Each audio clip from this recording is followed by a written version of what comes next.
This is the Treu Real Estate 911 podcast with Lisa Treu. Lisa will share up-to-date real estate information with you that you need to know. Welcome to Treu Real Estate 911. It's Brian Mudd along with your local real estate pro, Lisa Treu. And if you have never ventured over, if you're not at TreuRealEstate911.com right now, go check it out, because you're going to find a local real estate resource unlike any other, one that allows you to search the MLS in real time like a real estate pro. How cool is that? And you also will find all kinds of helpful information like the videos that Treu's put up and the latest trends in local real estate. And you'll also find this phone number. It's 561-972-8326. It's 561-972-8326. And when you call, 7 days a week and straight through the holiday season, Treu's are here ready to help you. Now, listen, let's talk about the tail end of 2019. And I know a lot of people still have that mindset, just wait until January. But you're still able to help people. And, certainly there are people looking for real estate that are visiting our area right now. Brian, the quantity of people looking at homes does decrease in December. However, the quality of that buyer increases substantially. They are not lookers right now. They are buyers, people that are serious and ready to find a home now. It is an absolute critical month to have a home on the market if you care about getting top dollar.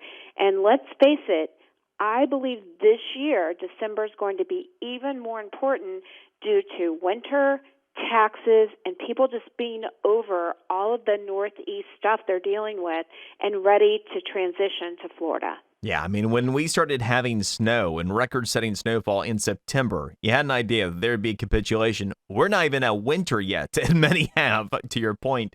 And so that kind of segues into talking about, you referenced taxes. When we're talking about buying, some of the historical factors in terms of affordability and buying power right now, but also some of the things that a lot of people are making mistakes on. So, Lisa, let's start a little bit first by talking about relative affordability. We have a really unique situation on our hands. We have seen incomes continue to rise much greater than the rate of inflation, meaning that the average person is doing substantially better than they were even this time last year, has more buying power, in a better position to afford more home because home prices haven't even increased as fast as the relative affordability and buying power that's in this economy. So let's talk a little bit about these factors coming together and some of what you're seeing the opportunity to be right now. Well, that is so true. Just think of this, Brian, that a decrease of only 1% in an interest rate equals 10% more buying power. Year over year, just going back a year, we have 10% more buying power than we did last year. Huge. People say, but prices have gone up, right? Not that much. Not by 10%, right? Maybe in some neighborhoods they've actually gone down. Some neighborhoods they've gone up 2 to 3%. You're way ahead. Plus, as you said, people are making more money. It's just that simple. You can see it in the stores. You can see it in the attitudes. You can see it in the restaurants. People are making more money, and they're willing to spend it.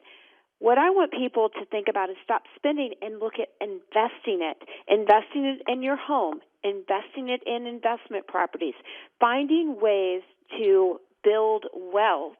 And there's a lot of mistakes people make, especially, and not only, though, first-time home buyers. They don't understand what impacts affordability besides just price. Everybody says, well, the price of the home, and yes, that is in the equation, and yet it is I think a small portion compared to some of the other factors that impact the affordability of a property. Yeah, the numbers are big. I think sometimes people don't even fully appreciate things until they take a look at everything in context. But the average person making the average full-time income is now earning $50,605. It's remarkable. It's $1,681 more than a year ago today. And then you talk about the lower interest rates, Lisa, and this is where it comes into play. So putting this whole situation together, what do you see some of the opportunities specifically throughout the Palm Beaches to be right now? Well, we're definitely seeing anything in a country club be exceptionally affordable right now. We're seeing many neighborhoods where prices have gone down. And yet there are opportunities, I think, when you look at real estate in the long run, for sure. And it starts with understanding what goes into that mortgage payment if you are actually getting financing. Most of us have what we call PITI into our mortgage payment, and everybody focuses on kind of the P and the I, but they forget the impact of the T and I. So what is the PITI? It's really simple. The principal, so what you finance, the interest, which right now we know rates are low. T is for taxes. This is a big one. And I is going to be for insurance, another big one. And the home you buy, the area you buy, the age of things, both are impacted by taxes and the insurance. And there can be a huge swing between one home to another home or one area to another area on those two last factors, even if the prices are the same and the interest rates are the same. So let's talk about the tax piece and where people make mistakes. Even if you go online and you see, oh, okay, well, that's how much the tax bill was for this particular property most recently. If the property has been homesteaded for as long as we've had homestead protections, well, that's not going to be the rate of tax that you end up paying. Talk about what happens when a homesteaded property ends up being sold after having the benefit of that homestead protection for a very long time. This is really important. When you go onto the tax site, which, by the way, Palm Beach County has one of the best user-friendly sites I've ever seen, in Florida at least. And when you go in the site and you look at that property you're interested in, what you want to focus on is not solely what the current owner is paying. You're going to want to take a look at a couple of things. Number one, the first thing I look at when I look at a property is what is the assessed value and the market value, and is there a differential? What happens when the new buyer purchases is that assessed value that's been locked in year after year after year for a homesteaded property resets. And you want to see how much of a potential of a reset you're going to have. That's a real good indicator, the difference between market and assessed. Well, and one of the things that can be helpful, too, is if this sounds like something that might be a little bit outside our expertise, you can help us with this. We can just ask you the question, right? We definitely look at this for our clients. We feel this is the biggest mistake that people make. And it's not that there's anything we can do about the reset. It's going to happen. Yep. It's what happens when you purchase a new property. And yet, I believe knowledge is power. And when you know that, you just budget for that. Because the danger of not realizing it or setting money aside is that all of a sudden, when the tax bill comes due the next year, and you get that surprise that it reset on you, you not only have to make up the balance in your mortgage payment for the past year, but the next year. You get hit twice, and most people's budget, it just doesn't allow it. We've had too many people buy properties with other agents, call us when it reset and said, I cannot make my mortgage payment now. It has now caused me to be out of my budget, and I had no idea that I needed to set this money aside. Again, it's okay if it resets. It's not okay if you don't plan for the reset and are not aware of it. And this is part of the consideration, too, when you talk about certain agents. Some agents might just not be all that aware of what the reality of the situation is. It might be an honest, ignorant mistake on their part, a disservice to the client, sure, but nevertheless not intentional. And then you have many others that are going to be interested just in getting the transaction. And once they have theirs, they're not going to be so concerned. As you talked about, in most of your business, repeat business, you're far more interested in taking care of people and doing the right thing than you are just trying to get a transaction done. Yeah, it's very important to us that, we have clients that are making educated decisions. It's ultimately the client's decisions, and yet I want them to have the information so that they can feel good about the decisions that they're making. The other thing that's really important, if you're working with somebody, just ask them to explain what's going to happen with taxes. Every professional should be able to explain this in an easy, clear to understand way. And it's important that you have somebody on your side that understands all of the factors of a real estate transaction. And real estate is a huge, huge industry with a lot to learn. It takes years, and it takes a whole team to get it right for our clients. And the reality is you need to make sure you have the right person on your side. Just do some checking, ask some questions, and we are certainly here, like you said, we want to make this easy for our clients. We don't want you to have to go to the Palm Beach, even though it's a wonderful website, Palm Beach County website, and do all the figuring and trying to understand what's going to happen to your tax bill. We want to try to make it simple and help you achieve your goals. Well, it's also important, too. A lot of what people do, and you've talked about this, people might go online, fall in love with a house. Now, in many cases, on a site like Zillow, it's already been sold, so then it's not even an option. It's the benefit of being able to check the MLS in real time on your website. But additionally, might think that, oh, this is something I can afford, only to find out I really can't because of some of the factors we're talking about here. And to that end, homeowners associations, knowing what's real and what isn't. I think a lot of people make the mistake. What are the monthly dues? People fairly astute these days, I think, at looking online, going, okay, it's X amount a month or a quarter, and just drawing their deduction based upon that. But as we know, that is only part of the story when it comes to many HOAs. Special assessments are certainly something that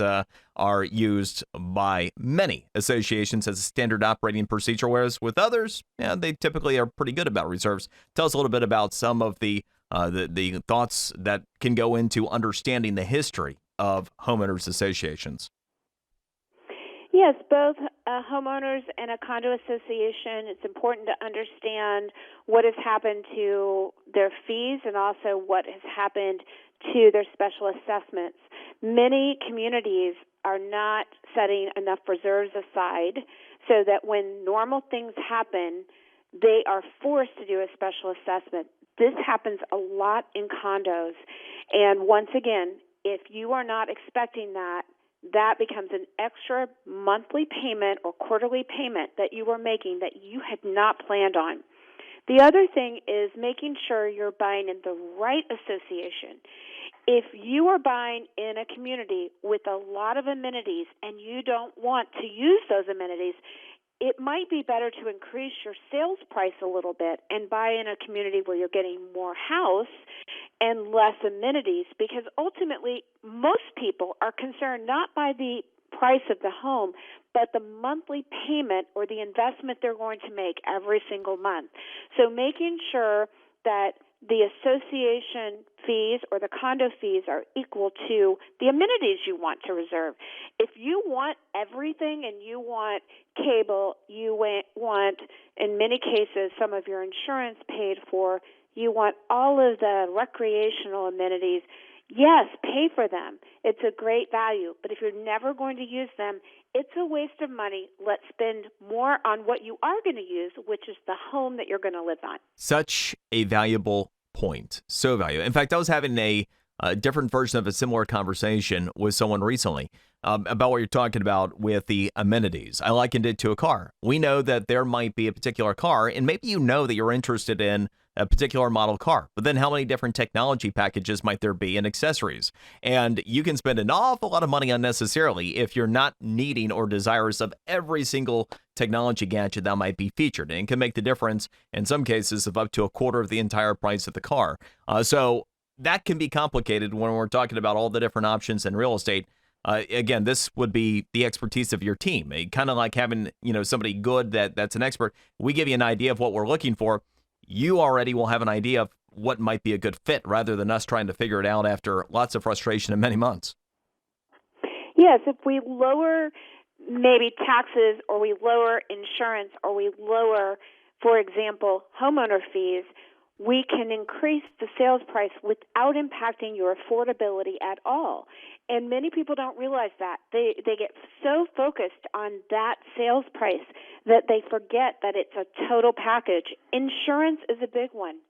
And if you ask most people, what are you going to save the most on if you have proper whatever on your home, most people will say hurricane shutters. right? And yet that is not the number one deduction. What do you think the number one deduction? Any guesses, Brian? If I'm going for deductions for insurance. Yes. Well, I'm going to get this one wrong, I feel like. I don't want to be wrong, me. Well, let me. I'm going to be wrong. Go for it, because I think I'll just be guessing at this point. I would have gone with windows or with shutters, as the case may be. And I think most people would. I mean, that's very normal, actually. And yet, the age of the roof is your number one factor. I, of all people, should know the answer to that one. The age of the roof and the style of the roof. Yes. And that is your biggest deduction. The other misconception is people think in order to get a bigger deduction on storm protection, you need to have impact windows. Not true. It just needs to be a rated hurricane protection. You get the same for the metal rated shutters as you do for the expensive impact windows. Now, the experience is a lot better, certainly, that you can look out and see see sunshine or rain instead of being all boarded up, and you also don't have to board up. But from a financial standpoint, there is no greater insurance benefit to having the higher impact window expense. So just understanding how it affects your payment, which is what we're talking about, not your experience. I love impact windows too, and yet the reality is it doesn't save you any more money than having the metal shutters. All right. Well, the Treu is full of good information and here to help you straight through the holidays. Buying, selling questions, reach out to him. 561-972-8326. 561-972-8326. And again, if you're not already at TreuRealEstate911.com, we'll go there. It all makes sense to you.